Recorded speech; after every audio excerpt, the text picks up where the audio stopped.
Hello, everyone, and welcome to 100 Yards of Football Sports Talk Radio. Today, we have a very special interview with a potential 2020 NBA draftee, Micheal Lenoir. Michael, man, how you doing today? Welcome to the show, first off. How you doing? I'm good. Hey, doing good, man. Can't complain. Ready for the draft tomorrow night? I know that. I know you are, man. So my first question to you, man, do you have any butterflies heading into tomorrow night? I'm not nervous. I just feel like, whatever happens is gonna happen for a reason. So I'm ready for the most part, just ready to see what's gonna happen. Yeah. Hey, that's good to hear. You're not nervous or anything, man, because a lot of the young guys that are going into this draft are thinking, man, when am I going to get picked and anything like that? But that's good that you got some confidence in yourself, and that's the main thing. You got to believe in yourself first.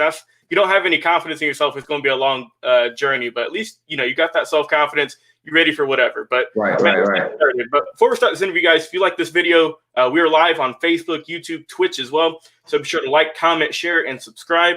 And let's get right into it. So, Mike, you are a very impressive point guard, man. I've been watching some of your film, and you're very crafty. I love watching your point guard play. There's a lot of crafty point guards out there in this draft. So my first question, man, how do you think you stack up to the fellow point guards that you're going up against in this draft?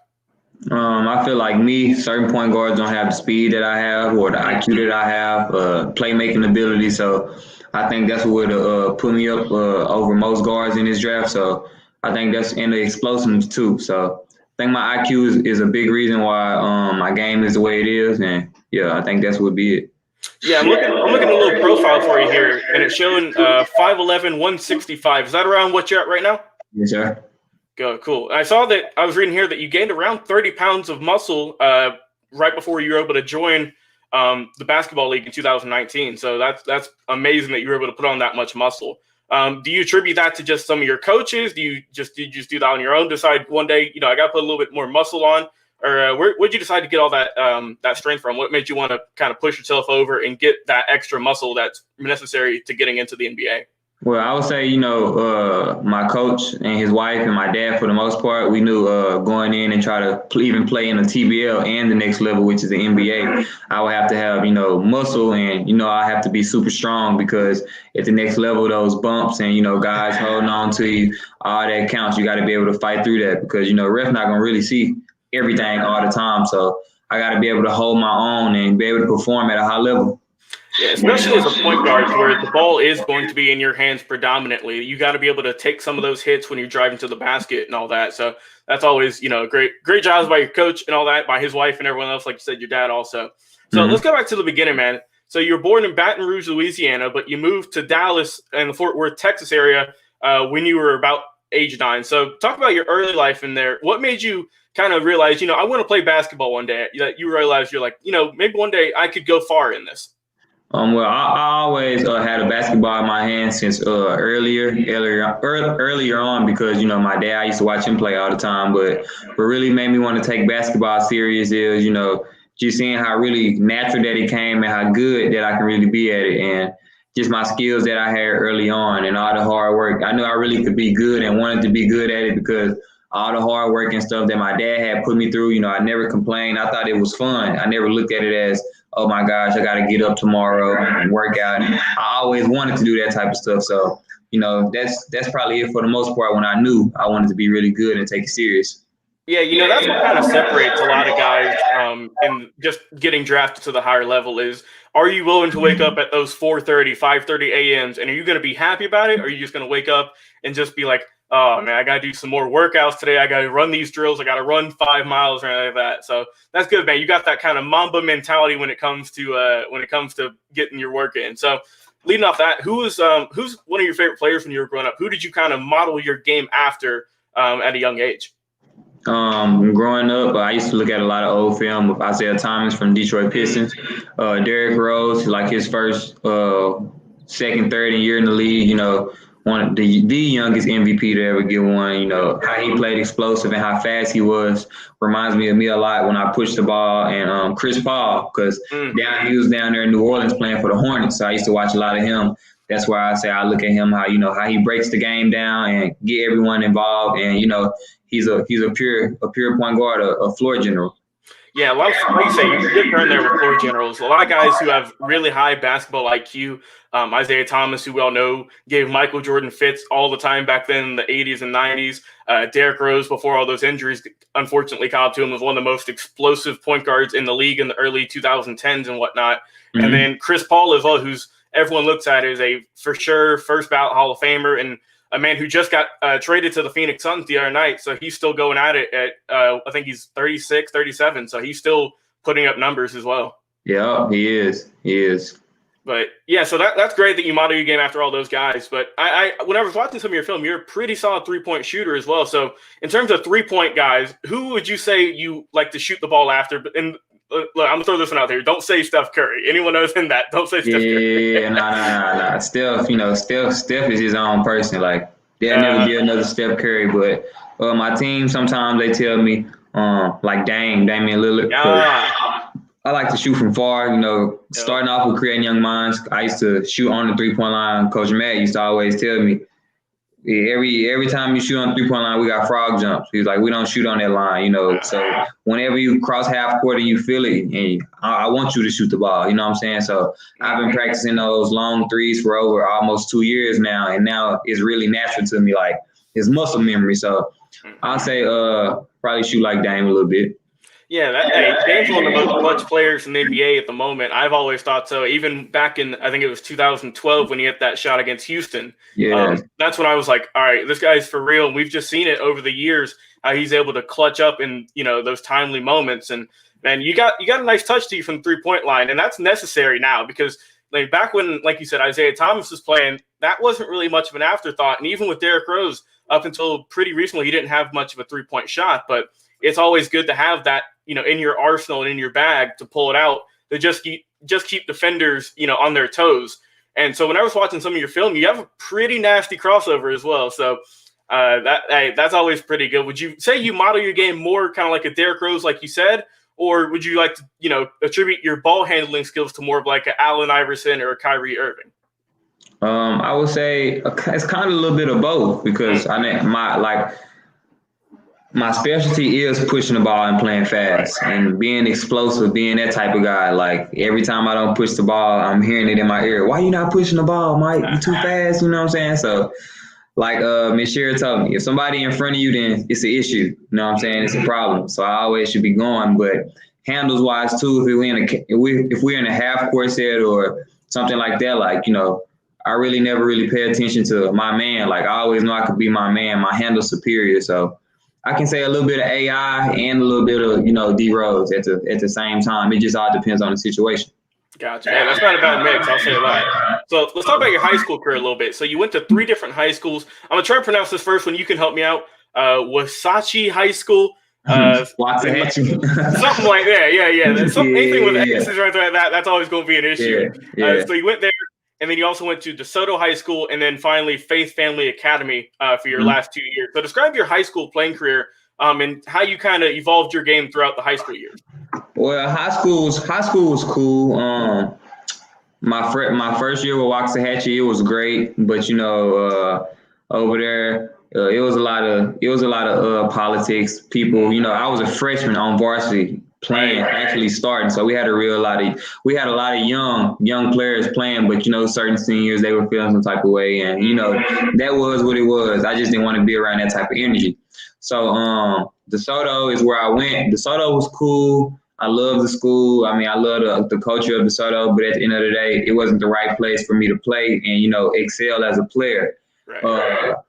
Great school, great everything. Like big ups to DeSoto and Waxahachie, but playing wise, Waxahachie was good. Playing wise, DeSoto, it just wasn't for me. Like the season wasn't for me. So then that's when I found Faith Family Academy, which Coach Brandon Thomas and the Oak Cliff Faith Family coaching staff.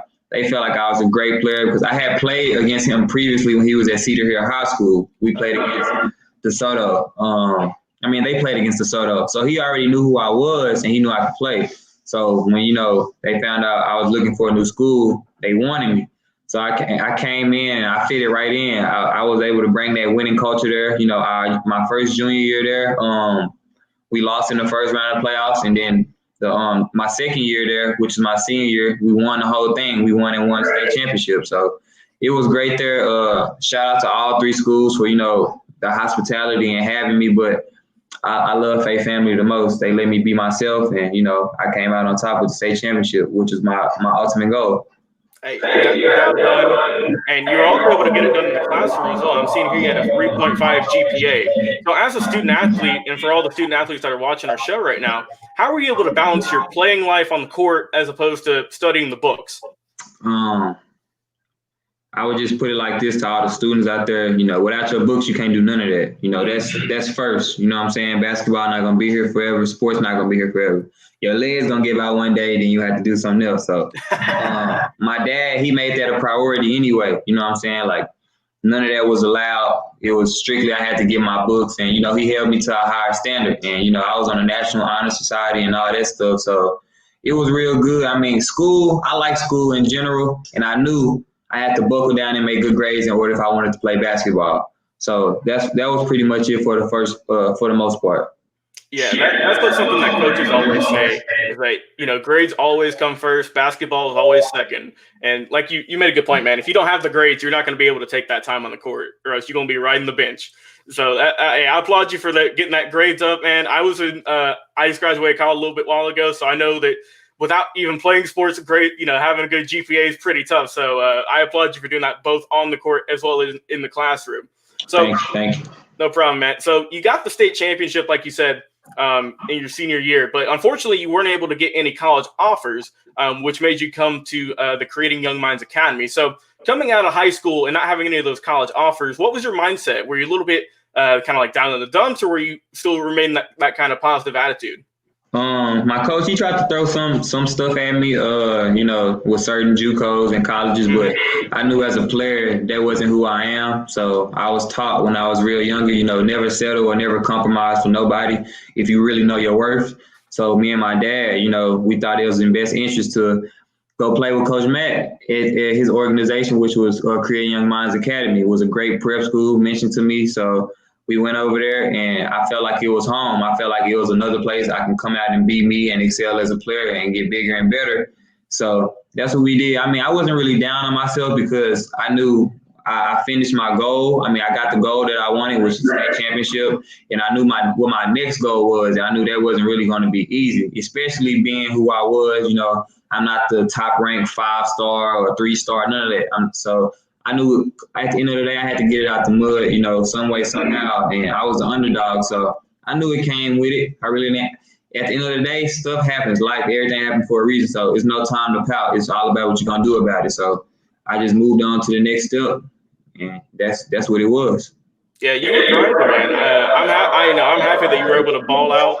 And then you joined the basketball league with the Louisville Yellow Jackets, which are now the Leopards. So before the season got cut short due to COVID, man, you were having a heck of a season. You had 24 points per game, which was third in the league, and then you were leading the league in assists with 11 per game. So you had a double-double going on before everything got cut short. So before all the COVID stuff hit, I'm sure you were feeling pretty good about yourself for the season. So once all the COVID stuff hit, though, did your mindset kind of change to, okay, now that we're not having a season now, I got to grind in the off season. I got to work out twice as hard to get people to recognize me. What was your mindset after your season got cut short, unfortunately? Like you said, most definitely that's what it was. I was like, okay, now, my name was getting out there. I was starting to, get a little bit of pub, but unfortunately everything shut down. But, it was a blessing in disguise. It gave me more time to get stronger, get bigger, build my mental more, and, just become a better person in general on and off the court. So I wasn't really discouraged about it because, like God, everything happens for a reason, and that's why I'm in the position that I am today. So I feel like when COVID first hit, it was what it was. My team and I, we never stopped working. We never just, okay, COVID, and we're going to start doing something. No, we stayed at it. We just put our head down and grind more. So it was good. Hey, that's great, man. So what are some of your best attributes, both on the court as well as in the locker room? How would you describe some of your attributes? On the court, I would say I'm a great leader. I'm a floor general. I'm a very good person to play with. My teammates, I feel that, whenever we step on the court, they're comfortable with me with my decision making, and and playmaking abilities. I get everyone involved, and I also can score when you need me to. Play defense, and in the locker room or off the court, I got great characteristics. I'm a fun person to be around. I'm a great leader, and I feel like I'm just a good person to be around in general. Just to laugh and have fun. So that'll be it. Hey, that's great, bro. So, last question for you here before we wrap things up. So the draft is tomorrow night. Do you have a team in mind that you'd prefer to go to, or are you just seeing which one picks you out? I'm open to whatever team picks me. I'll be grateful for whichever one. But people ask me all the time, what team would you want to go to, or which one would you fit most, you think? And I say, I think I like Miami just because they're young, hard-nosed basketball. They run. They play really hard, and I like their organization as a whole. You never really hear anything bad about Miami. Something always good happening. They're always growing as a team. So, like I said, they got a young team over there that's growing tremendously, and before they mesh, I like to slide in there if the chance presents itself. So, yeah, you done some great work, man, with Jimmy Butler, one of the most dedicated guys in the league. They got a lot of young guys with Duncan Robinson, Tyler Hero, great coach with Eric Spoelstra as well, and just an amazing organization for just their entirety in basketball with all they've been able to accomplish with all the championships and how they've been able to succeed past the LeBron era. And as we saw, they were just a few wins away from winning the championship from the Lakers. So, yeah, that's a great team that you have in mind, man. And hopefully we can see them or someone else call your name tomorrow night. I know I'll be watching for you. Yeah, thank you. Appreciate it. Awesome, man. Well, hey, do you have any final words? Anything you'd like to promote before we wrap things up here? No, I just want to thank everybody for supporting me, my teammates, my coaches, my dad, all my family, and check out our team. We got a thing called the Undiscovered League, which we play every weekend. Y'all should really check out our page. Just look up creatingyoungminds.org, or you can look up Louisville Leopards. Y'all can go follow me at my Instagram and Twitter, king.mike, kvng.miike. And Twitter, it's the same thing except the dot. So that'll be pretty much it. And just thank you for having me on this interview today. Hey, man, it was a blessing having you on. And I know for everyone out there watching this, be sure to tune into the NBA draft tomorrow night. And we'll see if our guy Micheal Lenoir can get in there and can get drafted to the NBA. Well, first off, man, let me just say thanks for coming on the show. It was a pleasure having you on. And I know myself, as everyone else on the team, and everyone watching is going to be hoping to see your name called tomorrow night and following your journey. Thank you. I appreciate it. No problem, man. So, guys, if you like this video, be sure to like, comment, share, and subscribe. We are 100 Yards of Football Sports Talk Radio. This has been our special interview with NBA 2020 potential draftee Micheal Lenoir. And, guys, we'll be coming to you a little bit later on to promote some really good sports content. So